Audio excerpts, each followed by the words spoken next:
ભાવનગરમાંથી મોટી કાર્યવાહી સામે આવી છે, જ્યાં લોકલ ક્રાઇમ બ્રાન્ચે વિદેશી દારૂના જથ્થા સાથે એક આરોપીને ઝડપી પાડ્યો છે. પોલીસ દ્વારા મળેલી બાતમીના આધારે તરસમિયા રોડ વિસ્તારમાં આવેલી શિવસાગર સોસાયટીમાં રેડ કરવામાં આવી હતી, જ્યાં નિલેશ ઉર્ફે ભૂરો બારોટના ઘરે રાજસ્થાનના સાંચોરથી લાવવામાં આવેલ વિદેશી દારૂનો મોટો જથ્થો મળી આવ્યો હતો. આ રેડ દરમિયાન કુલ 1172 જેટલી દારૂની બોટલો અને 408 બિયર ટીન મળી આવ્યા હતા. સાથે જ કાળા રંગની સ્કોર્પિયો કાર અને મોબાઈલ ફોન સહિત કુલ ₹13,56,000થી વધુનો મુદ્દામાલ કબજે કરવામાં આવ્યો છે.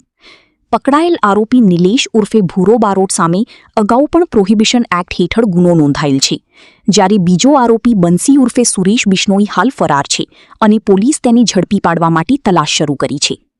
આ સમગ્ર કામગીરી પોલીસ ઇન્સ્પેક્ટર મયુરધ્વજસિંહ સરવૈયા તથા તેમની ટીમના માર્ગદર્શન હેઠળ કરવામાં આવી હતી.